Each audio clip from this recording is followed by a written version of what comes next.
Spørgsmål nummer 1. Hvorfor kan man bruge vandlevende organismer som indikation på vandkvaliteten? Vandkvaliteten den kan bestemmes ved hjælp af organismer i vandet, fordi de forskellige arter de har forskellige krav til pH-værdier og iltniveau, temperaturen og mængden af føde og hvilken slags føde der er. Jo flere forskellige arter man finder, jo bedre er vandkvaliteten. Det siger man som hovedregel. Til at bestemme vandkvaliteten kan man bruge det, man kalder for et makroindeks. Og makroindekset det er så baseret på organismernes forskellige krav til ilt- og pH-værdier osv. Det første man gør, det er at undersøge en sø, og så finder man ud af, hvilke forskellige dyr der er. Dem krydser man så af i det her stationsskema. Det næste man gør, det er så at finde sit makroskema, som er her, eller makroindeksskema. Man kigger så herover, om man har fundet nogle slørvinger. Hvis man ikke har det, så kigger man, om man har fundet nogle døgnfluer eller vårfluelarver. Hvis man nu for eksempel har fundet nogle vårfluelarver, men hverken har fundet slørvinger eller døgnfluer, så kan man se, at vandkvaliteten den ligger mellem 4 og 8. For så at præcisere det fuldstændigt, der bruger man, hvor mange forskellige arter man har fundet. Hvis man nu for eksempel har fundet mellem 11 og 16 forskellige, så kan man hernede kigge vårfluelarver, så kan man se, at vandkvaliteten den er 7. Og så står der så hernede, at vandkvaliteten den er ret god. Og det er bare sådan, man gør. Spørgsmål nummer 2. Hvad er henholdsvis et økosystem, fødekæde, og hvordan fungerer disse? Hvordan kan man eventuelt blive påvirket af menneskelig påvirkning? Kom gerne med konkrete eksempler. Hele jorden det kan ses som et stort økosystem, men også et lille afgrænset område, som f.eks. en skov, er et økosystem, hvor der er et samspil mellem de levende organismer og det miljø, de lever i. I et økosystem der er 2 faktorer, de abiotiske faktorer og de biotiske faktorer. De abiotiske faktorer det er sådan noget som lys, vand, temperatur, pH-værdi og næringsstoffer, hvor de biotiske faktorer det er hvilke planter der vokser, hvilke dyr der lever der og hvor mange af hver der er. I et økosystem der er fødekæden, hvilken rækkefølge organismerne de æder hinanden i. Hvis vi bare tager det her lille eksempel, så vil hjorten spise græsset, og ulvene de vil spise hjortene. Hvis vi skulle ændre en biotisk faktor, der vil ændre økosystemet, så kunne man f.eks. skyde nogle af ulvene, så vil der ikke være lige så mange ulve til at holde bestanden af hjorte nede, så vil hjorten spise mere græs, og så vil der ikke være lige så stor konkurrence for træerne. Det vil simpelthen ændre hele økosystemet. Hvis man skulle ændre en abiotisk faktor, så kunne man fjerne noget lys, så man kunne bygge et overdæng over skoven. Så vil nogle af alle de her forskellige planter, de vil ikke længere kunne leve der, fordi de har brug for mere sollys, end det der vil være. Så vil der kun være skyggeplanter tilbage. Nogle af de her dyr, som så lever af de planter, de vil også forsvinde. Og dermed vil der nok komme nogle nye dyr, og det vil altså ændre hele både fødekæden og økosystemet. Spørgsmål 3. Forklar med afsæt i gennemførte undersøgelser, hvilke forhold, som skal være opfyldt, for at henholdsvis fotosyntese og respiration kan foregå. Kom i den forbindelse endvidere ind på lysintensitetens betydning for fotosyntesens aktivitet. Fotosyntesen den foregår i i plantecellers grønkorn. For at der kan foregå fotosyntese, så kræver det, at der er lysenergi og kuldioxid, som er CO2, og så vand, H2O. Det planten den på den anden side får ud af fotosyntesen, det er glukose, C6H12O6, og et restprodukt, som er ilt, O2. Alle planteceller de har ikke lige mange grønkorn, altså de forskellige planter har ikke lige mange grønkorn.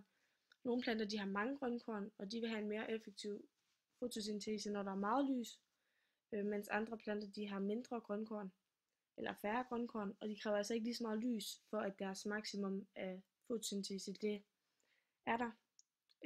Men på samme tid så er dem med flere grønkorn, de kan have en højere effektivitet af fotosyntesen. Fotosyntesen den kan ikke bare blive ved med at vokse lineært efter hvor meget sollys man tilfører. Den har et maksimum, som enten er en begrænsning af mængden af CO2, eller så kører grønkornet simpelthen på fuld tryk i forvejen, så kan den ikke køre hurtigere. Fotosyntesen den kræver sollys, som sagt, og derfor foregår den kun om dagen, hvor den modsatte operation, som hedder respiration, den foregår i alle døgnets 24 timer, fordi den ikke kræver sollys. Det er også en af de ting, som vores forsøg, som vi har udført, de viste. En af de ting, vi gjorde, det var at tage nogle vandplanter og lægge dem i et reagensglas med vand og indikator. En af dem det dækkede vi med sølvpapir, så planten ikke blev udsat for sollys, og derfor kunne der ikke foregå respiration. Og så lod vi en anden for sollys, I den overdækkede, der var mængden af O2 ikke særlig høj, fordi at ilten den ved respiration var blevet omdannet til CO2, og fotosyntesen kunne som sagt ikke omdanne CO2 til O2 igen, fordi at der ikke var noget sollys. I den, der var overdækket, der var iltindholdet, eller den, der ikke var overdækket, der var iltindholdet højt, fordi planten der var blevet udsat for sollys, og fotosyntesen havde derfor omdannet CO2 til O2. Respiration den foregår hele tiden, men den kan kun observeres i mørke, fordi fotosyntesen er en hurtigere proces. Så hver gang at respiration den omdanner noget O2 til CO2, så vil fotosyntesen endnu hurtigere omdanne CO2 til O2. Respiration det foregår i cellernes mitokondrier, og respiration det er den proces, der omdanner glukosen, som man fik ud af fotosyntesen, til ATP, som er den energiform, som planten skal bruge til at vokse. Respiration det kræver som sagt glukose, og så kræver det ilt, og så kræver det ADP. ADP det er ATP, der ligesom ikke har mere energi, kan man sige. Ligesom et batteri, der skal lades op igen, som det så bliver gjort, hvor det bliver lavet om til ATP ved at forbrænde den her glukose. Spørgsmål 4. Giv en kort forklaring på, hvilke 3 hovedtyper af forurening, som ofte ses i en å, og hvilke potentielle konsekvenser det har for vandmiljøet. De 3 mest sete forurenende stoffer, det er organisk stof, plantenæringsstoffer og så miljøfremmede stoffer. De stoffer, som vi tilfører vandet, altså til et vandløb for eksempel, når det forurenes, det er meget lettere for vandløbets nedbrydere at nedbryde, end de døde planter, som vandløbet naturligt vil modtage. Bakterierne vil derfor formere sig hurtigere og danne det, man kalder for en biofilm på bunden, som er ligesom en gråsort belægning.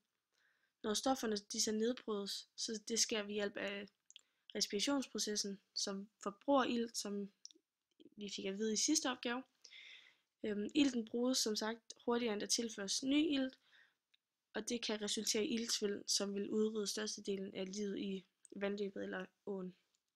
Hvis vi så tilfører sprøjtemidler eller kemikalier, så kan det som vi kan se her, have en direkte effekt på dyrene, som simpelthen vil forgifte dem og slå dem ihjel med det samme. Spørgsmål 5. Hvad er et springlag? Hvordan opstår det, og hvilke konsekvenser har det for dyrelivet? Et springlag det er en lagdeling af en vandsøjle i 2 eller flere lag med forskellige fysiske og kemiske egenskaber. Det kan være betinget af temperaturændringer eller saltindholdet. Et springlag det vil typisk opstå i søer eller indlukkede havområder, hvor der ikke sker stor omrøring af vandet. Et springlag det består som sagt af 2 eller flere lag, hvor det nederste lag det vil have den højeste densitet eller den højeste massefylde. Mængden af strøm og indholdet af næringsstoffer det kan også variere fra de forskellige lag. Springlaget det kan opstå som følge af temperaturen og saltindholdet, som sagt. Saltindhold det kaldes også salinitet.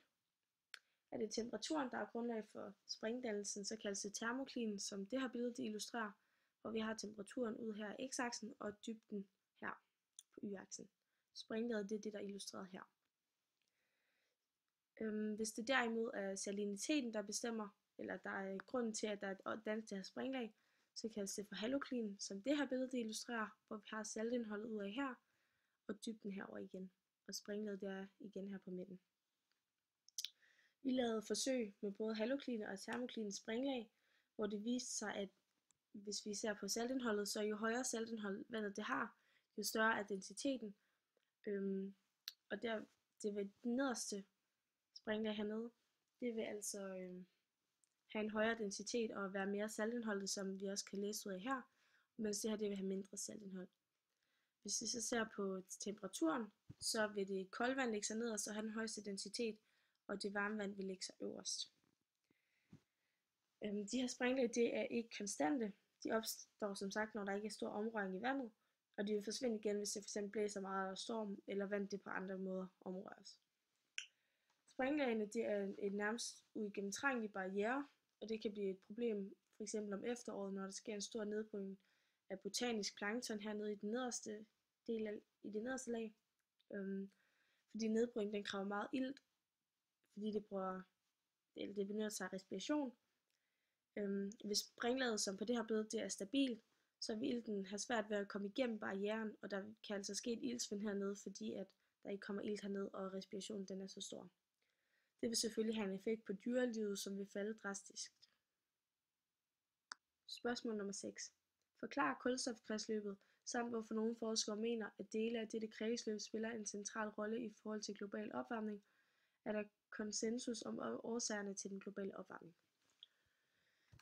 Her der har vi en illustration af kulstofkredsløbet. Hvis vi bare starter herovre ved pil nummer 1, så det kan være svært at se numrene på grund af den uklare kvalitet.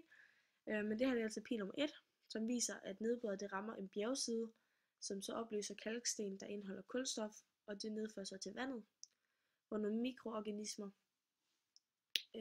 eller nogle mikroskopiske organismer, de optager det opløste kalksten til at opbygge deres skelet. Når de så dør, så dannes der igen kalksten og nye bjergarter på bunden af havet, som er illustreret ved det her sorte her. Pil nummer 3, det viser, at vandet og alger det optager CO2 fra luften. Pil nummer 4, det viser, at når de her alger de dør, så igennem mange millioner år, så dannes der olie og kul hernede.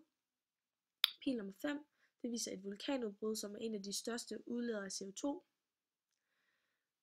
Pil nummer 6, det viser, at planter de optager CO2'en, hvor det så bliver til kulstof inde i deres oplagret inde i deres blade, inde i deres celler. Pil nummer 7, den gemmer vi lige lidt.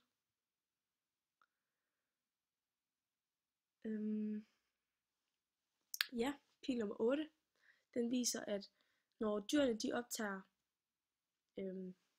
deres mad, som består af planter her, hvis det er planteædere, så optager de de kulstof, som var oplaget i planten før. Og pil nummer 9 og 10, som er her, de viser begge to udåndingen fra dyr og mennesker, som også udleder CO2. Pil nummer 11, den viser, at mennesker vi overtager den CO2, som var i planten til at starte med, som blev optaget af dyrene, som så blev optaget af menneskerne. Pil nummer 12 her, den viser det CO2-udslip, der sker, når vi kører f.eks. biler eller brænder olie på andre måder. Pil nummer 13, det viser, at vi henter den her olie, som sagt, og det bliver udledt ved pil nummer 12. Pil nummer 14, det viser, at vi bruger kul og olie til vores fabrikker og opvarmning af huse og vores produktion af nærmest alting. Ja. Det var sådan set kulstofkredsløbet lige kort.